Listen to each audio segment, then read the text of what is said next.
Hello everyone, welcome to my YouTube channel Assam BS Center.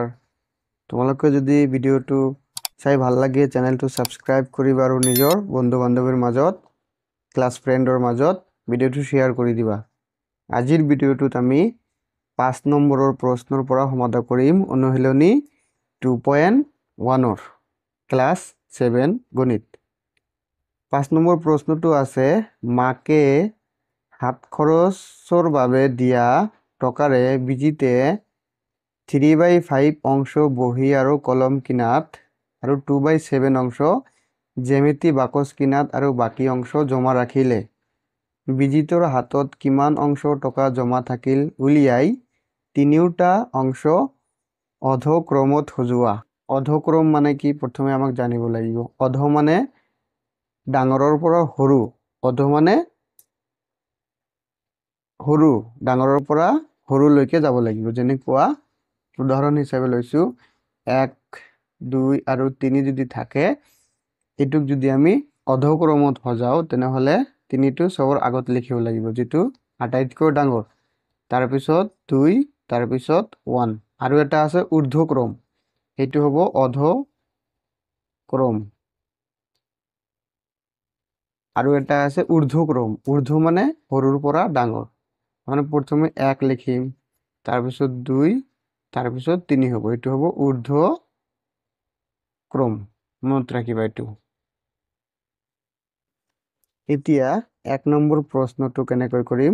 5 number প্ৰশ্নটো যে আমি প্ৰথমে এনেকুৱা ধৰণৰ প্ৰশ্ন থাকিলে ধৰি লম।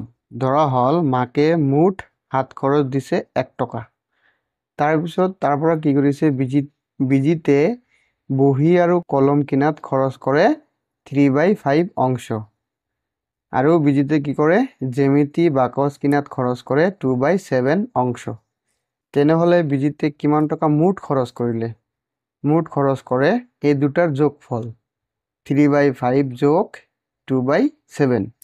এতিয়া ভগ্নাংশ দুটা যোগ কেনেকৈ কৰিম। যোগ কৰিবৰ কাৰণে আমাক কি কৰিব লাগিব, দুটা ভগ্নাংশৰ হৰ দুটা লৈ তাৰ লসাগু ওলাব লাগিব। 5 আৰু 7, 5 আৰু 7ৰ যদি লসাগু ওলাও কিমান হ'ব 35 হ'ব। কেনেকৈ 5 আৰু 7 দুয়োটা হল মৌলিক সংখ্যা। যেতিয়া আমি দুটা মৌলিক সংখ্যাৰ লসাগু ওলাব লাগে তেতিয়া মৌলিক সংখ্যাটো 1ৰ বাহিৰে আৰু এই সংখ্যাটোৰ বাহিৰে আৰু কোনো সংখ্যাৰে ভাগ কৰিব নোৱাৰি, এই কাৰণে এই দুটা সংখ্যা পূৰণ কৰি দিম, লসাগু ওলাই যাব 5 7 গুণ 35। এতিয়া 5 টো 35ৰ মাজত কিমান বাৰ যাব 7 বাৰ যাব, গতিকে 3 পূৰণ 7 হৈ গল, যোগ 7 টো 35ৰ মাজত 5 বাৰ যাব, গতিকে 2 পূৰণ 5 হৈ গল। এতিয়া 7 3 গুণ 21 যোগ 5ৰ 2 গুণ 10, তলত 35 আছিল 35 থাকিব, তেনেহলে 21 আৰু 10 যোগ কৰিলে কিমান হয় 31। 31/35 অংশ কি কৰিলে বিজিতে মুঠ খৰচ কৰিলে। এতিয়া বিজিতৰ হাতত কিমান টকা থাকিল। বিজিতৰ হাতত জমা থাকি কিমান টকা, মুঠ আছিল 1 টকা, তাৰ পৰা মুঠ যিখিনি খৰচ কৰিলে সেইখিনি মাইনাস কৰি দিব লাগিব, 1 - 31/35। এতিয়া 1ৰ তলত মনে মনে 1 আছে। 1 আৰু 35 সংখ্যাটোৰ যদি লসাগু ওলাও 35 ওলাব। 1 টো 35ক ভাগ কৰিলে কিমান বাৰ যাব 35 বাৰ যাব, গতিকে 1 পূৰণ 35 হ'ব। তাৰ পিছত মাইনাস আছে, মাইনাস দিম, 35 টো 35ক দি হৰণ কৰিলে 1 বাৰ যাব, গতিকে 31 1 পূৰণ 31 বা 31 পূৰণ 1 লিখিলে হ'ব। এতিয়া 35 - 31 তলত আছিল 35, এতিয়া কিমান হল বিজিতৰ হাতত জমা থাকিল কিমান 4/35 অংশ। এতিয়া আমি তিনিটা অংশ পালো। প্ৰথম অংশটো আছিল বহি আৰু কলম কিনাত খৰচ কৰে 2/5 অংশ, জ্যামিতি বাকচ কিনাত খৰচ কৰে 2/7 অংশ আৰু বিজিতৰ হাতত জমা থাকে 4/35 অংশ। এই তিনিটা অংশ আকৌ কি কৰিব কৈছে প্ৰশ্নত কৈছে যে উলিয়াই তিনিটা অংশ অধক্ৰমত সজোৱা। প্ৰথমে অধক্ৰমত সজোৱাৰ কাৰণে এই তিনিটা অংশ আমি ডাইৰেক্টলি তুলনা কৰিব নোৱাৰি, তাৰ কাৰণে আমি কি কৰিম এই তিনিটা অংশ এনেকৈ লিখি লম 3/5 2/7 আৰু 4/35। এতিয়া এই তিনিটা ভগ্নাংশৰ কি ল'ম, হৰ কেইটা ল'ম, 5, 7 আৰু 35 ল'ম। 5, 7 আৰু 35 লৈ লসাগুটো ওলাই ল'ম এবাৰ। এতিয়া একে সংখ্যা দি ভাগ কৰিলে কি হ'ব, 7 দি কৰিব পাৰিম, যিকোনো দুটা সংখ্যা যাতে ভাগ যায়। 5ৰ মাজত নাযায়, 5টো 5 থাকিব, 7ৰ মাজত একবাৰ যায় আৰু 35ৰ মাজত 5 বাৰ যায়। আকৌ কি কৰিব পাৰোঁ, যেহেতু দুটা 5 আছে, 5 এটা দি হৰণ কৰিব পাৰোঁ। 5 দি 5ত একবাৰ, 1তটো নাযায়, 1 থাকিব সেম, আৰু 5ত একবাৰ। গতিকে আমি লসাগু কিমান পালোঁ, 1টোতো বাদ দিব লাগিব, কাৰণ কি 1 পূৰণ কৰিলে সেইটো সংখ্যাই হ'ব। 5ৰ 7 গুণ 35 পূৰণ 1 35 পূৰণ 1 35 পূৰণ 1 35 হ'ব। গতিকে পূৰণৰ ক্ষেত্ৰত 1টো আমি বাদ দিব পাৰোঁ। গতিকে 7 পূৰণ 5 কিমান আহিল, 35। এতিয়া আমি গোটেইকেইটাৰ তলত 35 35 আৰু 35 লিখি ল'ম প্ৰথমে। তাৰপিছত কি কৰিম, 5টো 35ৰ মাজত কিমান বাৰ যায়, 7 বাৰ যায়। গতিকে 3 পূৰণ 7। এতিয়া 7টো 35ৰ মাজত 5 বাৰ যায়, গতিকে এইটো লগৰ লগত আকৌ 5 পূৰণ হ'ব, 2 পূৰণ 5। তেনেকৈ কৰিম। আৰু 35টো 35ৰ মাজত 1 বাৰ যায়, গতিকে 4 পূৰণ 1। গতিকে ইয়াত কিমান আহিল, 7 3 গুণ 21, তলত 35 আছিল 35 থাকিব, 2 5 গুণ 10, তলত 35 আছিল 35 থাকিব, 4 1 গুণ 4, তলত 35 আছিল 35 থাকিব। এতিয়া আমি তিনিটা অংশ পালোঁ, 1 2 3, নামকৰণ কৰিলোঁ বুজাৰ কাৰণে।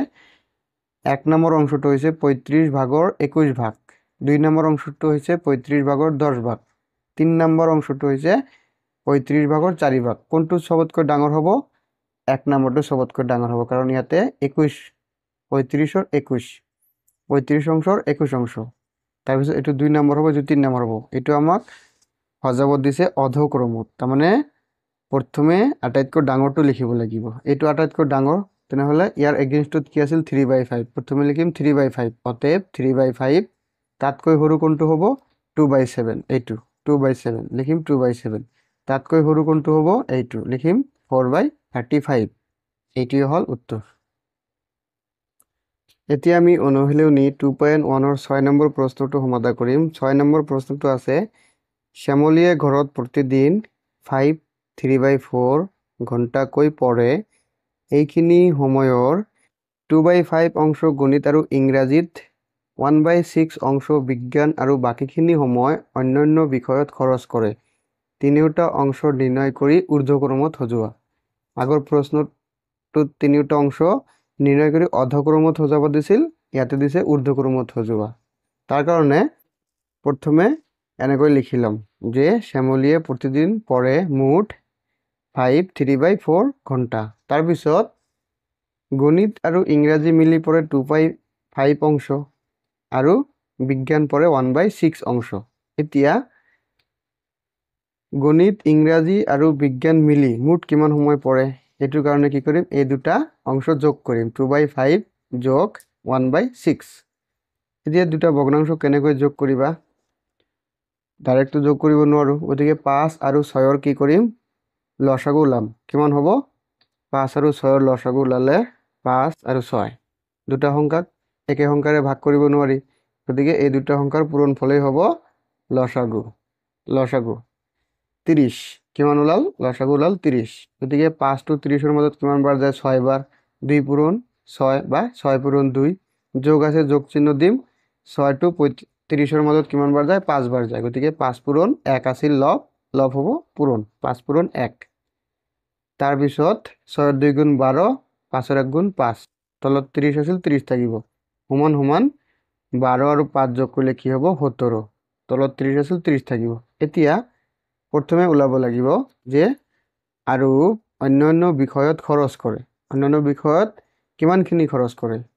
গণিত ইংৰাজী আৰু বিজ্ঞান মিলি যিমানখিনি সময় পৰিলে মুঠ, সেইখিনি যদি আমি 1ৰ পৰা মাইনাছ কৰি দিওঁ, মুঠ ধৰিছোঁ 1ৰ পৰা মাইনাছ কৰি দিলে অন্যান্য বিষয়ত খৰচ কৰা অংশখিনিও ওলাই যাব।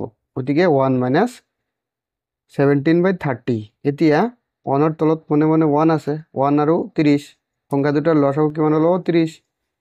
গতিকে 1টো 30ৰ মাজত 30 বাৰ যাব, গতিকে 1 পূৰণ 30 হ'ল, মাইনাছ আছে মাইনাছ হ'ল, আৰু 30টো 30ৰ মাজত কিমান বাৰ যাব, 1 বাৰ যাব, গতিকে 17 পূৰণ 1। এতিয়া কিমান আহিল, 30 1 গুণ 30 মাইনাছ 17 1 গুণ 17। এতিয়া 30ৰ পৰা 17 গ'লে কিমান থাকে, 13। 30 -17 কৰিলে কিমান হ'ব 10ৰ পৰা 7 গ'লে 3 2ৰ পৰা 1 গ'লে 1 13 13 তলত থাকিল 30 এতিয়া আমি তিনিটা অংশ পালো এত অংশ অন্যান্য বিষয়ত খৰচ কৰে এত অংশ এতিয়া আমি তিনিটা অংশ পালো প্ৰথম অংশটো আছিল এইটো 2 নম্বৰ অংশটো এইটো আৰু 3 নম্বৰ অংশটো হল এইটো এই তিনিটা অংশ কি কৰিব লাগে নিৰ্ণয় তো কৰিলো এতিয়া তিনিটা অংশ ঊৰ্ধ্বক্ৰমত সজুৱাব লাগে মানে সৰুৰ পৰা ডাঙৰ ঊৰ্ধ্বক্ৰম মানে সৰুৰ পৰা ডাঙৰ তাৰ কাৰণে তিনিটা অংশ আমি এনেকৈ লিখিলাম 2/5 এইটো প্ৰথম অংশ আছিল তাৰ পিছত 2 নম্বৰ অংশ 1/6 আৰু 3 নম্বৰ অংশ 13/30 এতিয়া 5 6 আৰু 30 এই তিনিটা সংখ্যাৰ লসাগু ওলাব লাগিব তুলনা কৰাৰ কাৰণে লিখি লৈছো 5 6 আৰু 30 তাৰ পিছত 5 দি হৰণ কৰিলো 5ৰ মাজত একবাৰ 6ৰ মাজত নাযায় 6 থাকিব আৰু 30ৰ মাজত কিমান বাৰ যায় 6 বাৰ যায় এতিয়া আকৌ 6 দি হৰণ কৰিব পাৰো 1ৰ মাজত নাযায় কাৰণে 1 থাকিল 6ৰ মাজত একবাৰ 6ৰ মাজত একবাৰ 1 পূৰণ হিচাপে থাকিলে তো হেতু লিখিব নালাগে 5 6 গুণ কিমান হল 30 লসাগুটো ওলাল 30 গতিকে এই তিনিটাৰ তলত 30 লিখি দিম 30 30 আৰু 30 এতিয়া 5 টু 30ৰ মাজত কিমান বাৰ যাব ডাইৰেক্টলি ক'ব পাৰা 6 বাৰ যাব কাৰণ কি 5 টু ধৰিলে 6 থাকে গতিকে 2 পূৰণ 6 হ'ব আৰু 6 টু 30ৰ মাজত কিমান বাৰ যায় 5 বাৰ যায় গতিকে 1 পূৰণ 5 আৰু 30 টু 30ৰ মাজত কিমান বাৰ যায় 1 বাৰ যায় গতিকে 13 পূৰণ 1 হ'ব এতিয়া কিমান আহিল এতিয়া তলত 30 আছিল তলতে 30 আছিল আৰু তলত 30 আছিল 6 2 গুণ 12 5 1 গুণ 5 13 1 গুণ 13 এতিয়া আমি চাই পেলাই ক'ব পাৰিম কোনটো সবতকৈ ডাঙৰ 30 ভাগৰ 13 ভাগ 30 ভাগৰ 5 ভাগ 30 ভাগৰ 12 ভাগ আটাইতকৈ ডাঙৰ কোনটো হ'ব এইটো 1 নম্বৰ দিলো তাৰ পিছত সৰু কোনটো হ'ব এইটো 2 নম্বৰ দিলো তাৰ পিছত আটাইতকৈ সৰু হ'ব এইটো 3 নম্বৰ গতিকে এতিয়া আমি লিখিম অতএব ঊৰ্ধ্বক্ৰমটো কোনটো হ'ব আটাইতকৈ ডাঙৰ এইটো আছিল এইটোৰ এগেইনষ্টত যেটো নম্বৰ আছিল সেই নম্বৰটো হ'ব কেনেকৈ আটাইতকৈ সৰুটো আগত লিখিম যেটো ঊৰ্ধ্বক্ৰমত সজাব কৈছে আটাইতকৈ সৰু কোনটো আছিল এইটো আছিল আটাইতকৈ সৰু তাৰ মানে 1/6 হল আটাইতকৈ সৰু তাতকৈ ডাঙৰ কি আছিল এইটো আছিল যে 30 ভাগৰ 12 ভাগ ইয়াৰ এগেইনষ্টত কি আছে 2/5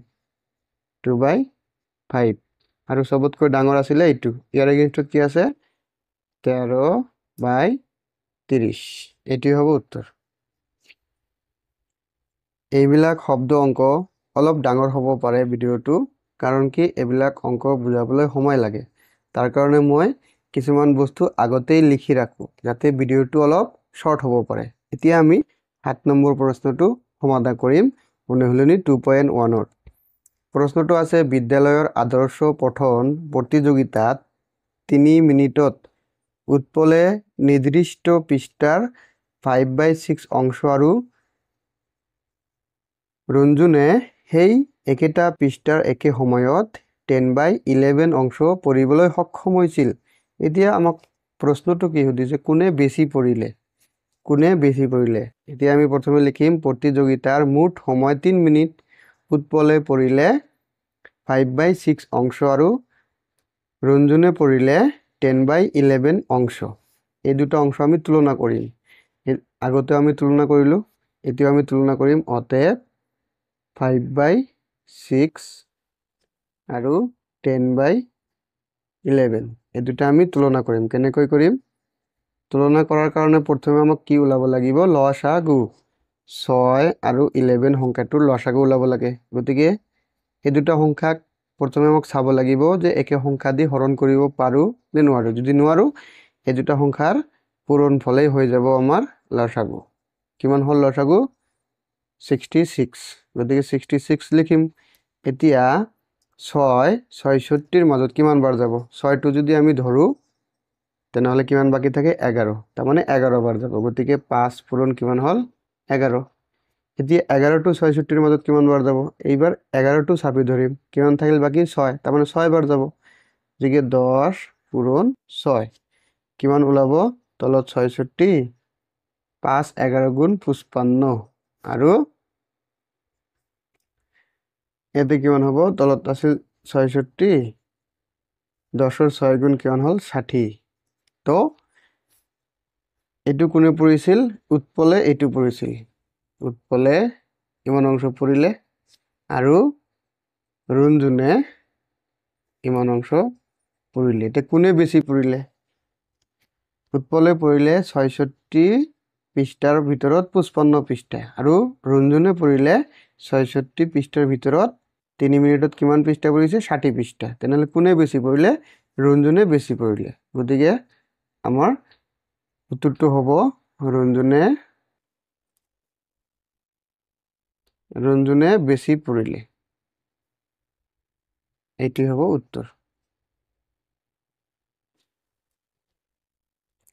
এতিয়া আমি ৮ নম্বৰ প্ৰশ্নটো সমাধান কৰিম অনুশীলনী 2.1 8 নম্বৰ প্ৰশ্নটো আছে ৰীতাই এখন চুটি গল্পৰ কিতাপত থকা মুঠ ৭৫ পৃষ্ঠাৰ 3/5 অংশ পঢ়িলে কিতাপখনৰ কিমান পৃষ্ঠা পঢ়িবলৈ বাকি থাকিল তাৰমানে ৰীতাই ৭৫ পৃষ্ঠাৰ এখন কিতাপ আছে তাৰ 3/5 অংশ পঢ়িছে এতিয়া তেনেহ'লে কিমান অংশ বাকি থাকিল সেইটো ওলাব লাগে তো প্রথমে লিখিম চুটি গল্পর মোট পৃষ্ঠা ৭৫টা চুটি গল্পর মোট পৃষ্ঠা কেটা আসলে ৭৫টা ৰীতাই ৭৫ পৃষ্ঠাৰ 3/5 অংশ পঢ়িলে এতিয়া মনত কৰা ৰ থাকিলে ৰৰ জাগাত পূৰণ দিব লাগিব গতিকে ৭৫ ৰৰ জাগাত পূৰণ দিছো আৰু 3/5 লিখিছো এতিয়া এইটো দি এইটো কাটিব পাৰিম কেনেকৈ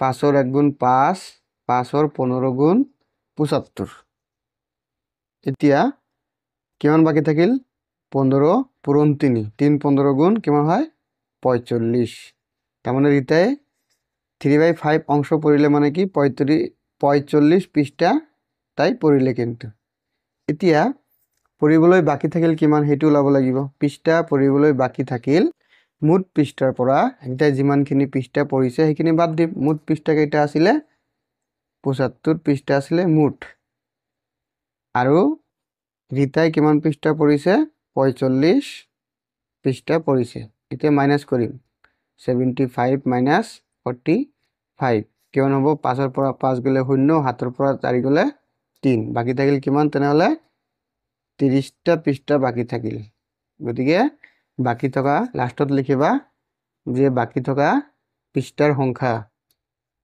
বাকি থকা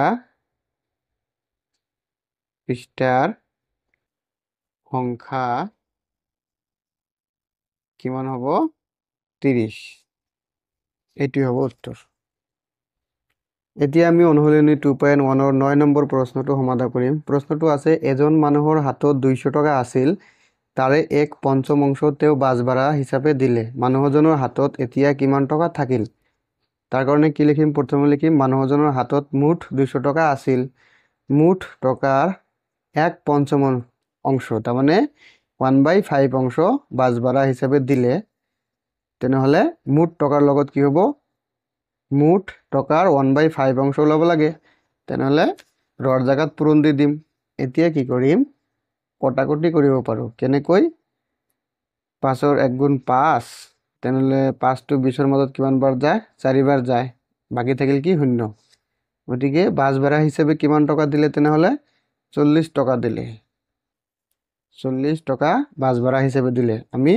এইটো নিৰ্ণয় কৰিলো এতিয়া আমি কি কৰিম যে মানুহজনৰ হাতত থাকিল কিমান টকা থাকিব মুঠ টকাৰ পৰা যিমান টকা বাজভাড়া দিছে সেইটো বাদ দিব লাগিব মুঠ কিমান টকা আছিল তোমালোকে জানা 200 টকা আছিল মুঠ আৰু বাজভাড়া কিমান টকা দিলে 40 টকা দিলে এতিয়া 200 মাইনাস 40 কৰিলে কিমান হ'ব শূন্যৰ পৰা শূন্য গলে শূন্য শূন্যৰ পৰা 4 বাদ দিব নোৱাৰি ইয়াৰ পৰা এক ধাৰ আনিলো 10 হল 10ৰ পৰা 4 গলে 6 থাকে ইয়াতে এক ধাৰ গৈছে থাকে কিমান 1 তেনেহলে কিমান টকা থাকিল মানুহজনৰ হাতত এতিয়া লিখিবা লাষ্টত যে মানুহজনৰ